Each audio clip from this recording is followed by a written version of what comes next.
Olá, estudantes da Escola Municipal Caio Libon Soares. Estamos conversando aí mais um Conversas Matemáticas dessa semana aí do material 22. Nós vamos falar aí sobre, economia financeira, sobre a questão dos gastos. Vamos falar um pouquinho sobre essa questão da matemática financeira em si, tá? De como que a gente trabalha com o dinheiro. Esse é o material do ensino médio. Está aí o professor Heitor aí para bater bola hoje com vocês aí, né, Heitor? É isso aí. Obrigado, professor Rodrigo. Prazer estar aqui de novo, tá? Falando um assunto muito importante aí, planejamento financeiro, educação financeira. Vamos lá para o nosso material e ver o que a gente propôs aí, né? Vamos embora. Então, gente, a gente já parte da matemática aí, a gente começa falando um pouquinho sobre os direitos humanos e o padrão de vida, tá? A gente fala um pouquinho sobre, promulgado pela Organização das Nações Unidas, em 1948, a Declaração Universal dos Direitos Humanos é uma conquista de todos, tá? Resulta da longa jornada das reivindicações políticas e sociais nascidas no século XVIII, tá? E que deram origem à Revolução Francesa, tá? Quais eram os lemas que a gente tinha lá, né? A gente tem a liberdade, a igualdade e a fraternidade, tá? Então, só para falar assim, a declaração, primeiramente, um manifesto em favor da felicidade humana, tá? E os princípios foi os que eu li aí, tá bom? E a gente tem uma chargezinha, tá? Para a gente falar um pouquinho sobre essa questão aí da fraternidade, igualdade, tá? E da liberdade, tá? Então, eu vou fazer a leitura bem rápida aqui, tá?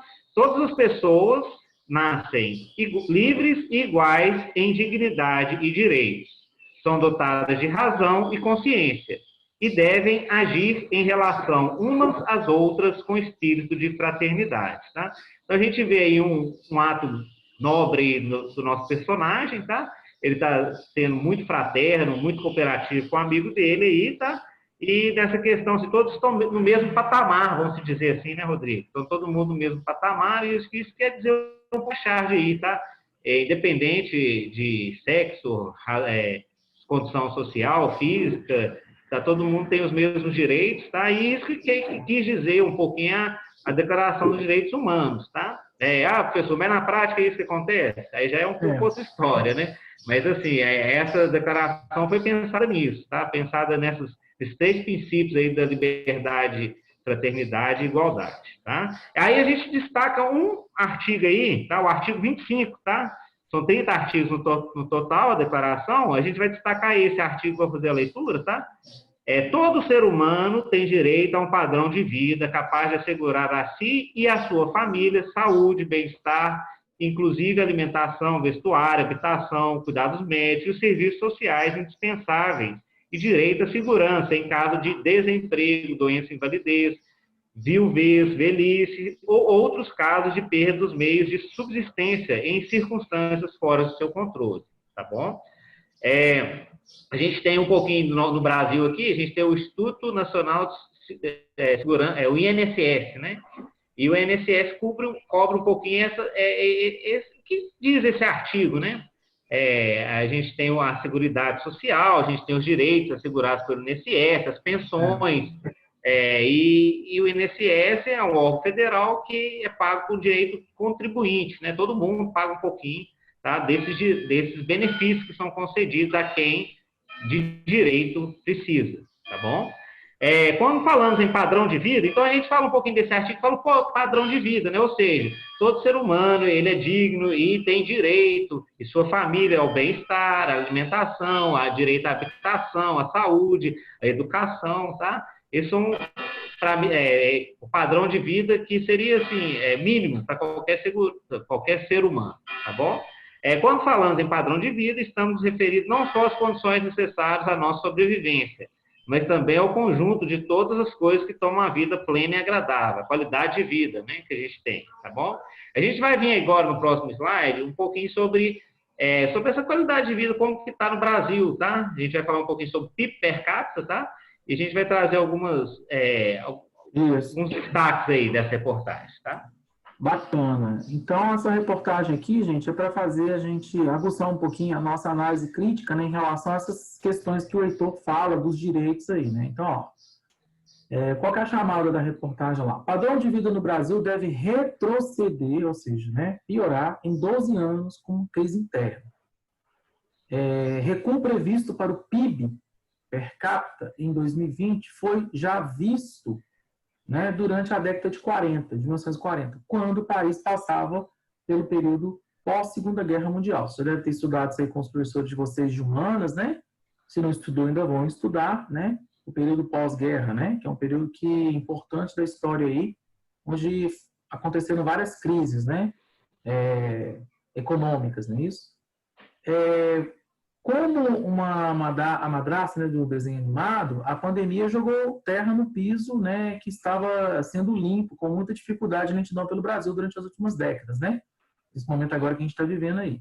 Para além dos problemas fiscais, né, que esse movimento traz, né, a crise do coronavírus leva o padrão de vida dos brasileiros de volta a meados de 2008, quando o mundo sofria uma recessão. Então, por causa dessa questão pandêmica, né, a gente passou a ter desemprego, dificuldade de renda, né, e uma série de situações que impactam nesse direito que o Heitor colocou aí anteriormente, né? Então, ó, nesse cenário aí, a gente tem como base, vamos chamar de destaque aqui, ó, o que é esse PIB. Já deve ter visto algumas reportagens aí na televisão falando, o PIB esse ano teve alta ou está em baixa, né, está impactado, né? Então, o que é o PIB per capita aí, ó? É a divisão de todas as riquezas do país, ou seja, no caso do Brasil, por exemplo, pelo número de habitantes. Você pega tudo que o país tem de riqueza, que ele conseguiu, né, produção, né, ou de bens, né, naturais que ele tem, ou de produtos que ele conseguiu, né, produzir para exportação, né, e soma-se isso tudo, né, e divide pela quantidade de pessoas que tem na população brasileira. No caso, Rodrigo, nós somos todos 220 milhões. Oi, Heitor. só fazer uma observação, porque em alguns materiais atrás, né, já tem um tempo já, a gente trabalhou um pouquinho sobre o PIB, né? A gente trouxe até uma notícia falando como que foi o PIB trimestral do Brasil, né? Eu não me lembro assim, exatamente, tá? Qual que era o PIB, mas se tiver curiosidade, depois a gente pode trazer também esse número redondinho, tá? Mas vamos supor, por exemplo, o PIB do Brasil de 2019 foram, sei lá, 13 trilhões. Eu me lembro que é na casa de trilhões, tá? Então foram 13 trilhões de reais, tá? Então como que a gente calcularia, né, esse PIB per capita do Brasil, fazendo uma exposição nesse valor, tá? A gente pegaria esses 13 trilhões e dividiria pela população total do Brasil, tá? Ou seja, hoje a gente tem aproximadamente também 210 milhões, né, de pessoas, como também um dado, a gente trouxe alguns materiais atrás, então essa conta seria essa, tá? Que você falou aí, pega o total, que é o PIB, né, ou seja, sei lá, 13 trilhões de reais, e divide pelo total da população, que no caso seria 210 milhões de brasileiros, tá bom? Isso, e por isso que ele tem essa expressão per capita aí, tá certo? Que a gente pode dizer que é por, né, cabeça, né, ok? Para cada pessoa, não é isso? Então, ó, o indicador é usado para ter uma ideia do padrão de vida dos cidadãos de um país. Então, se o PIB per capita é alto, o padrão de vida é um bom padrão de vida. Se ele é baixo, ele não é um bom padrão de vida. Será que isso é uma verdade absoluta? Vamos pensar nisso, em termos de Brasil, nós temos uma desigualdade social muito grande, né? A divisão aí da renda no país, ela não é algo que é igualitária, né? Você vê aí classes, né, ganhando valores, né, salariais mensais, né, rendimento familiar muito maior do que a grande maioria das famílias brasileiras, né. Então, olha para vocês verem aqui, ó. Ainda assim, mostra o tamanho que é a deterioração econômica que pode sofrer. Olha, o PIB per capita, que fechou ano passado em 14,5 mil dólares, tá? Porque aqui ele é medido em dólares, que é uma moeda de referência mundial, tá? Deve cair para 13,6 mil dólares nesse ano. Um recuo de 6,2%. Na verdade, veja bem, isso aqui é um PIB consideravelmente relativamente até alto, né? Essa é a realidade da nossa população brasileira.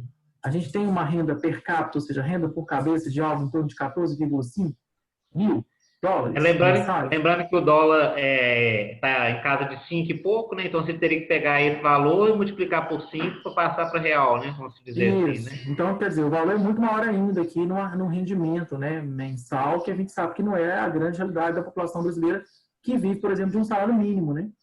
E que, por sinal, já é defasado. Ele seria, pelo DIEESE, deveria ser um outro valor, né? Então, enfim. Não, é isso aí, Rodrigo. É só para complementar, assim, né? Como você como você bem disse aí, né? Eu acho que no nosso país, a realidade, ela se baseia no seguinte, né? A gente tem pouca gente com muito, né, dinheiro e muita gente com pouca, né? Seria esse caso dessa desigualdade aí, tá bom?